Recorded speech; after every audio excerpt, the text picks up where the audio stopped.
Good morning students. आज हम फिर से इसी कड़ी में आगे बढ़ते हुए बीएससी बीएड थर्ड मैथ्स समीसर विश्लेषण हमारी बुक चल रही है साथियों, और इसका चैप्टर नंबर 5 अनुकोण प्रतिचित्रण। और आज हम इस वीडियो के अंदर अनुकोण प्रतिचित्रण के लिए आवश्यक प्रतिबंध necessary condition of A conformal mapping. तो सर्वप्रथम इसका कथन देखिए स्टूडेंट्स।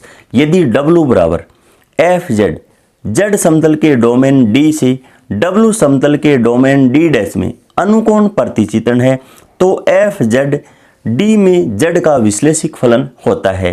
तो यहाँ पर देखिए स्टूडेंट्स, सर्वप्रथम हम ये चेक करेंगे क्या तो हमें दिया गया है और क्या हमें प्रूफ करना है।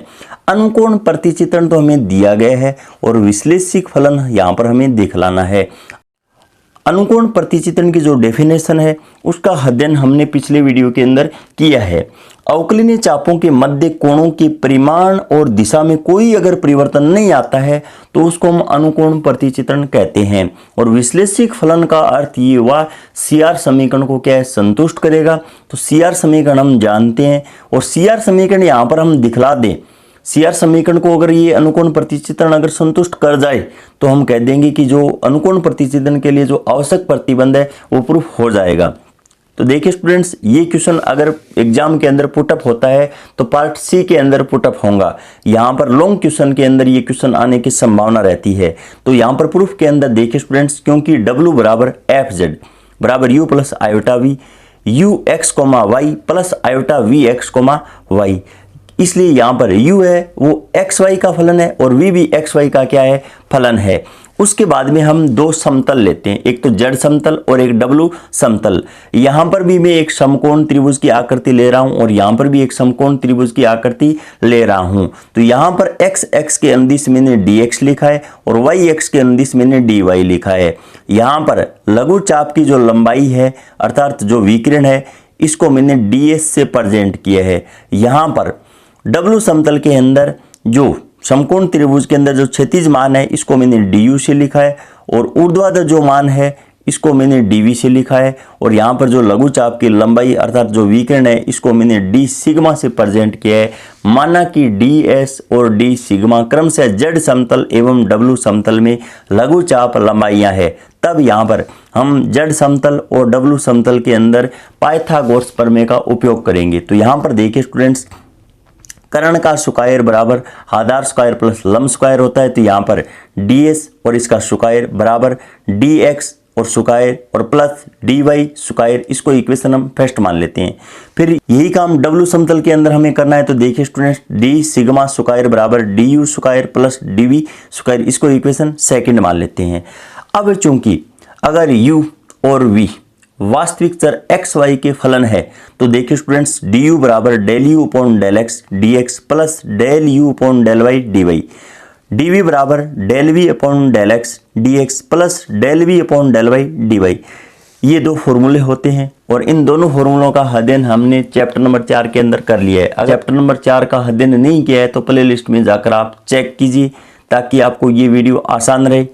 अब देखिए स्टूडेंट्स, उसके बाद में यहाँ पर समीकरण सेकंड के अंदर हम और dv इन दोनों के मान है वो हम पुट कर देते हैं। तो पुट करने के बाद में d सिग्मा स्क्वायर बराबर ये मान यहाँ पर पुट करने पे और यहाँ पर ऊपर स्क्वायर कर देंगे क्योंकि यहाँ पर भी स्क्वायर है और यहाँ पर भी स्क्वायर है। अब देखिए स्टूडेंट्स, दोनों का होल स्क्वायर है वो हम खोल लेते हैं। होल स्क्वायर खोलने के बाद में जब हम होल स्क्वायर खोलेंगे तो यहाँ पर देखिए स्टूडेंट्स, हम x प्लस वाई और इसका स्क्वायर ये फॉर्मूला अप्लाई करके और यहाँ पर भी x प्लस वाई और इसका स्क्वायर यहाँ पर प्रसार करेंगे। जो मान कॉमन मान बन रहा है उसको हम कॉमन ले लेंगे। तो यहाँ पर देखिए स्टूडेंट्स, dx स्क्वायर कॉमन बनेगा कहीं ना कहीं। यहाँ पर 2 इंटू dx dy ये मान कॉमन बनेगा। यहाँ पर dy स्क्वायर ये कॉमन बनेगा। तो कॉमन बनने के बाद में यहाँ पर अंदर ये मान बचने वाला है, अंदर ये मान बचेगा। तो यहाँ पर इसको इक्वेशन हम थर्ड मान लेते हैं।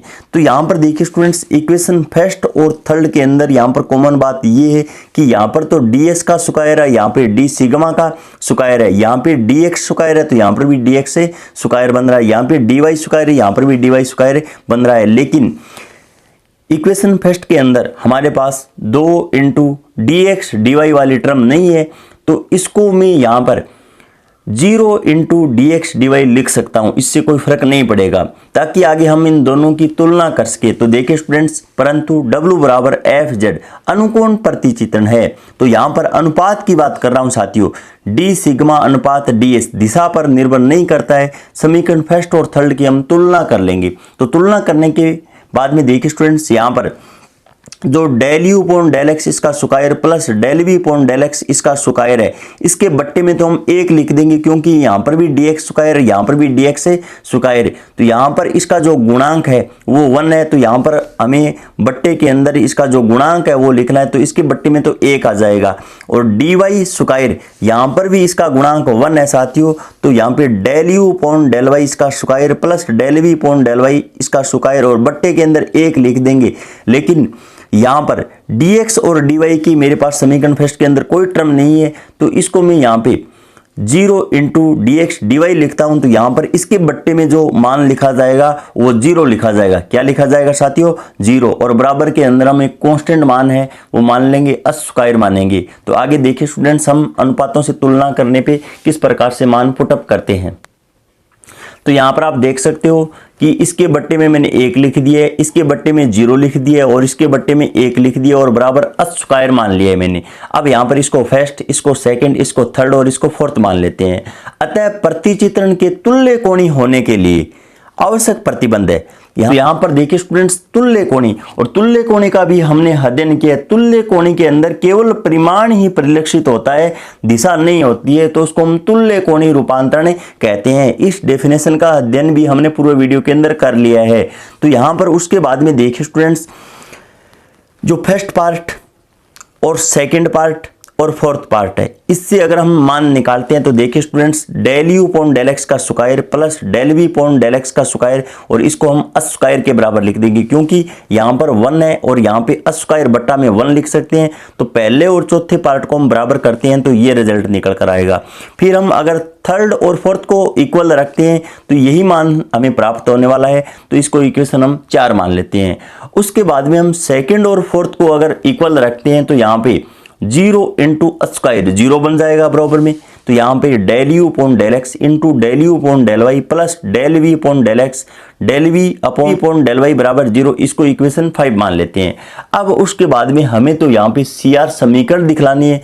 तो यहाँ पर CR समीकरण के अंदर हम जानते हैं साथियों कि del you upon del x का मान del we upon del y के बराबर दिखलाना है, और del you upon del y का मान है वो minus del we upon del x के इक्वल हमें दिखलाना है। तो देखिए स्टूडेंट्स, सर्वप्रथम हम यहाँ पर त्रिकोणमिति के अंदर कुछ मान है वो पुटअप करते हैं। तो del you upon del x को मैं अच कोस अल्फा मान लेता हूँ, और del we upon del x को मैं अच साइन अल्फा मान लेता हूँ, और del you upon del y को अच कोस बीटा मान लेते हैं, और del we upon del y को अच साइन बीटा मान लेंगे। यहाँ पर ये मान जो 6 के अंदर मैंने मानने हैं, ये सभी के सभी मान 4 और 5 को संतुष्ट करने चाहिए। तो देखिए स्टूडेंट्स, मैं एक बार 4 नंबर के अंदर रखकर देखता हूं ताकि ये संतुष्ट होते हैं या नहीं, ये चेक करना है हमें। तो यहाँ पर देखिए स्टूडेंट्स, अच कोस अल्फा स्क्वायर और प्लस अच साइन अल्फा स्क्वायर, यहाँ पर हम अच स्क्वायर और अच स्क्वायर ये यहाँ पर बाहर कॉमन ले लेंगे। तो यहाँ पे अंदर cos square alpha plus sine square alpha, और इसका मान 1 होता है साथियों। तो यहाँ पर अस स्क्वायर बराबर अस स्क्वायर, और यहाँ पर भी एंगल समान है तो sine square theta plus cos square theta का मान 1 होता है। तो यहाँ पर भी ये इन मानों को क्या संतुष्ट करते हैं। यहाँ पर देखिए स्टूडेंट्स, ये मान सभी के सभी है वो इस समीकरण को संतुष्ट करते हैं। अब उसके बाद में जो मैंने इक्वेशन 6 के अंदर मान मानने हैं वो 5 के अंदर में रखकर देखता हूँ। तो देखिए स्टूडेंट्स, यहाँ पे अच कोस अल्फा अच कोस बीटा प्लस अच साइन अल्फा इंटू अच साइन बीटा बराबर है 0। अब उसके बाद में देखिए स्टूडेंट्स, अच स्क्वायर यहाँ पर कॉमन आ जाएगा, तो अंदर cos alpha cos beta plus sine alpha sign beta बराबर है 0।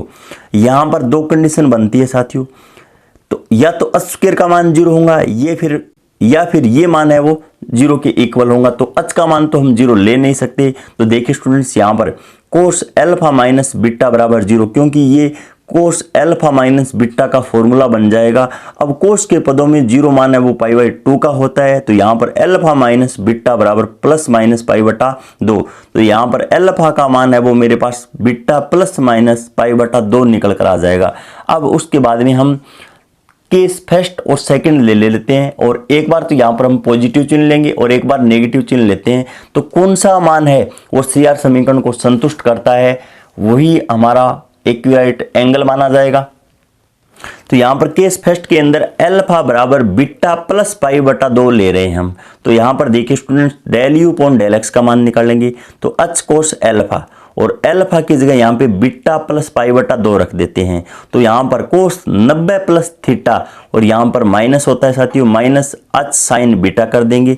और del we upon del x h sine alpha, और अल्फा का अगर मान में बीटा प्लस पाई बटा 2 रखता हूँ तो यहाँ पे एच कोस बीटा आ जाएगा। परंतु del you upon del Y और del we upon del Y ये मान हमें दिए हुए हैं। तो यहाँ पर CR समीकरण के अंदर अगर मैं मान पुट करता हूँ तो यहाँ पर जो दोनों समीकरण है वो संतुष्ट नहीं होती है साथियों, की माइनस चिन्ह है वो फालतू आ रहा है, यहाँ पर माइनस चिन्ह है वो यहाँ पर इक्वल नहीं होने दे रहा है। तो हम कह देंगे यदि हम यहाँ पर v को माइनस वी से प्रतिस्थापित कर दें तो CR समीकरण समानित हो जाती है या संतुष्ट हो जाती है। लेकिन अब यहाँ पर इस एंगल पे है वो CR समीकरण संतुष्ट नहीं हो रही है। तो उसके बाद में हम केस सेकंड चेक करते हैं। तो अल्फा बराबर बीटा माइनस पाई बटा 2 अगर हम लेते हैं तो CR समीकरण यहाँ पर संतुष्ट होती है। CR समीकरण हम जानते हैं, del you upon del X बराबर del we upon del Y, del you upon del Y बराबर minus del we upon del X होता है। परिणामतः हम कह देंगे कि W बराबर U प्लस आयोटा V एक विश्लेषिक फलन है। विश्लेषिक फलन का अर्थ ये हुआ CR समीकरण संतुष्ट हो रही है यहाँ पर। अतः W बराबर FZ के अनुकोण प्रतिचित्रण होने के लिए आवश्यक प्रतिबंध है कि W एक विश्लेषिक फलन है। अगर आपने चैप्टर नंबर 4 का अध्ययन नहीं किया है तो पहले चैप्टर नंबर 4 को क्लियर कीजिए साथियों। प्ले लिस्ट में जाकर आप प्रत्येक वीडियो चेक कर सकते हो। अगले वीडियो के अंदर हम अनुकोण प्रतिचित्रण के लिए पर्याप्त प्रतिबंध का अध्ययन करने वाले हैं। इन्हीं शब्दों के साथ जय हिंद, जय भारत।